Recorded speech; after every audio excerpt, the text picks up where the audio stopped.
जुगल किशोर के द्वारा एक प्रेस वार्ता की गई और इस दौरान दलित वोटरों पर निशाना भी साधा। साथ ही मायावती के बीजेपी के पक्ष में जाने को उन्होंने बवाल भी किया। प्रदेश के अंदर हैं उनको इकट्ठा करके हम समाज की सेवा करेंगे, इसलिए आज एक महसूस हुआ तो राष्ट्रीय दलित पंचायत प्रतिनिधि महासंघ का निर्माण किया गया। इसके माध्यम से पूरे देश के कोने कोने में आवाज बुलंद करेंगे।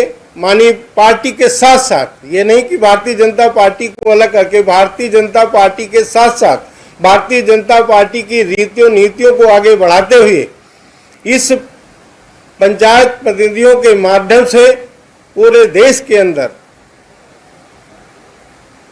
चाहे उनको कानूनी सहायता प्राप्त करना हो, दिलाना हो, चाहे उनका उत्पीड़न से संबंधित हो, हमारे लोग पहुंचेंगे। आर्थिक सामाजिक जहां भी जरूरत होगी हमारे लोग वहां पहुंचेंगे और उनके बीच काम करेंगे। हम आज उत्तर प्रदेश के अंदर ये महसूस करते हैं कि हमारा दलित समाज जो है आज भारतीय जनता पार्टी की ओर लालायित है। उनको जोड़ने की जरूरत है। आज पूरा बहुजन समाज पार्टी इसमें भारतीय जनता पार्टी में समाहित होने जा रही है। आज 22% से 12% पे वो आ गए। 10% वोट कहाँ गया, जिसे आप सब लोग बखूबी जानते हैं। वो भारतीय जनता पार्टी उसे लेने के लिए पूरा प्रयास करेगी और हम उसका एक कड़ी भी रहेंगे और उसको जोड़ने का पूरा काम करेंगे। मान्यवर काशीराम साहब ने कहा था कि जो बहुजन की बात करेगा वो दिल्ली पे राज करेगा। आज प्रधानमंत्री जी नरेंद्र मोदी जी एक तो बहुजन समाज के व्यक्ति भी हैं, दूसरे बहुजन की बात करते हैं। गरीबों के कल्याणकारी इतनी योजनाएं उन्होंने बनाई हैं। अगर ये अधिकारी, ये कर्मचारी अगर ईमानदारी से उन तक पहुंचा दें तो आज समता समानता की कोई कमी नहीं रहेगी। आज समरसता, आज वो मेन मुख्य धारा में आकर के हमें निश्चित तौर पे आरक्षण की फिर जरूरत नहीं होगी। अगर ये प्रधानमंत्री जी की योजनाओं को पूर्णतः लागू कर दे और वो निचले पायदान पे खड़ा व्यक्ति वो उसको विकास की धारा उस पर पहुंचे तो निश्चित तौर पर वो मुख्य धारा में जुड़ जाएंगे। आज ये बाबा साहब डॉक्टर अंबेडकर भी यही चाहते थे कि जो निचले पायदान पे खड़ा व्यक्ति है उसे विकास की धारा वहां तक पहुंचे। यही पंडित दीनदयाल उपाध्याय जी भी चाहते थे। अंत्योदय योजना भी उन्होंने चलाई। आज उसको साकार करने की जरूरत है और प्रधानमंत्री जी इस ओर काम भी कर रहे हैं। इसके लिए हम आज पूरी तरह से आज बाबा साहब डॉक्टर अंबेडकर की जयंती की पूर्व संध्या पर आज आप लोगों के माध्यम से ये अवगत कराने के लिए आप सबको आमंत्रित। बाबा साहब डॉक्टर भीमराव अंबेडकर की जयंती की पूर्व संध्या पर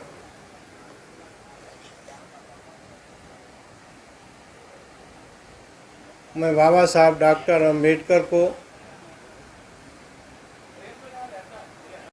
कोटि कोटि प्रणाम करते हुए नमन करता हूं।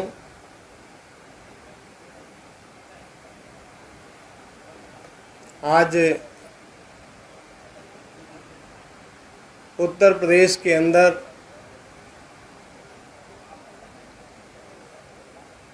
जिस तरीके से बहुजन समाज पार्टी का अंत हुआ है,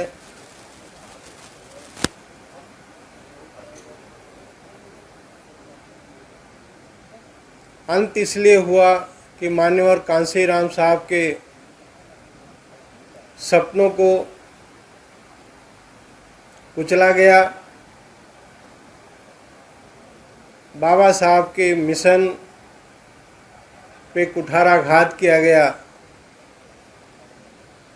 इसलिए आज बहुजन समाज पार्टी धरातल पर आ गई है।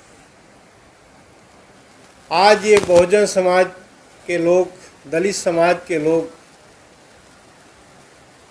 अपने नए नेतृत्व की तलाश में टकटकी लगाए देख रहा है, क्योंकि हमारी केंद्र की सरकार माननीय नरेंद्र मोदी जी की सरकार में, माननीय योगी जी की सरकार में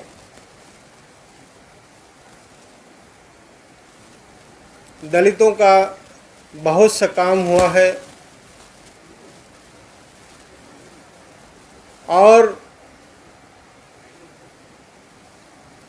जो बाबा साहब का सपना अधूरा था उसे पूरा करने के लिए